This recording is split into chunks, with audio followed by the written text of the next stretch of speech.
இன்றைக்கி நான் வைக்க போகிறது நகர மீன் குழம்புங்க.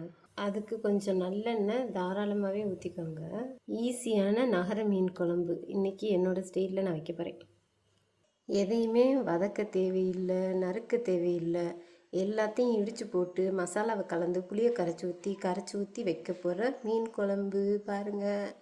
இதுக்கு சோம்பு, வெந்தயம், கருவேப்பிலை எண்ணெயை ஊற்றி தாளிச்சிருங்க.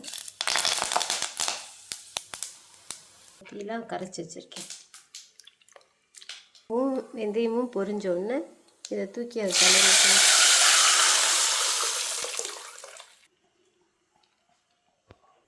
வாசனையும் டேஸ்ட்டும் அப்படி இருக்கும். சும்மா போட்டு வதக்குன்னு இதை கிண்டி வைக்கிற குழம்பை விட இந்த குழம்பு ரொம்ப டேஸ்ட்டாக இருக்குங்க.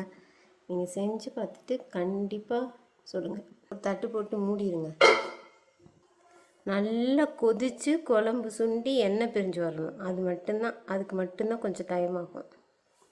இப்போ குழம்பு கொதிக்க ஆரம்பிச்சிருச்சு. இப்போ மூடி எடுத்து ஓப்பன்லேயே வச்சிடணும். நல்லா கொதித்து வர வரைக்கும். இப்போ வாசம் கமன்னு மூக்கை தொலைக்கும் பாருங்கள். இப்படி தண்ணியாக தான் இருக்கணும். அப்போ தான் வேக தான் இந்த மசாலா வாசனை போகும். சுண்டி வரும்போது டேஸ்ட்டாக இருக்கும்.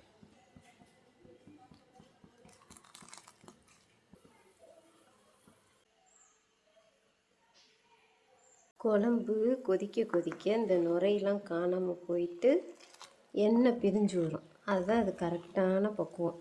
அப்போ தான் அந்த மீனை போட்டு இறக்கணும். குழம்பு கொதிச்சிருச்சு. இந்த எண்ணெய் பிரிஞ்சு வருது பாருங்கள். இந்த பாருங்க, குழம்பு கொதித்து சுண்டி டேஸ்ட் ஆயிடுச்சு.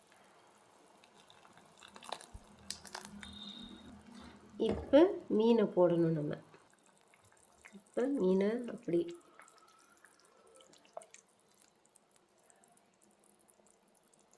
எண்ணெய் பிரிஞ்சு வருதா, மீனை போட்டு ஒரு கொதி வந்துருச்சு. இப்போ அடுப்பை அமர்த்திடணும்.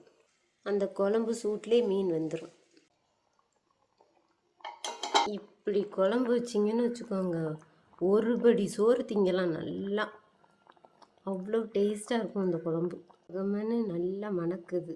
நல்ல சுட சோறை போட்டு இந்த குழம்பை ஊற்றி சாப்பிட்டோம்னா சாப்பிட்டுக்கிட்டே இருக்கலாம். ஒரு படி சோறு.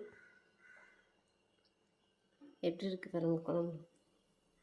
கடைசியாக மீனை போட்டதுனால நகர மீன் எப்படி உடையாமல் நல்லா வந்திருக்கு பாருங்க. எச்சு ஊறுது.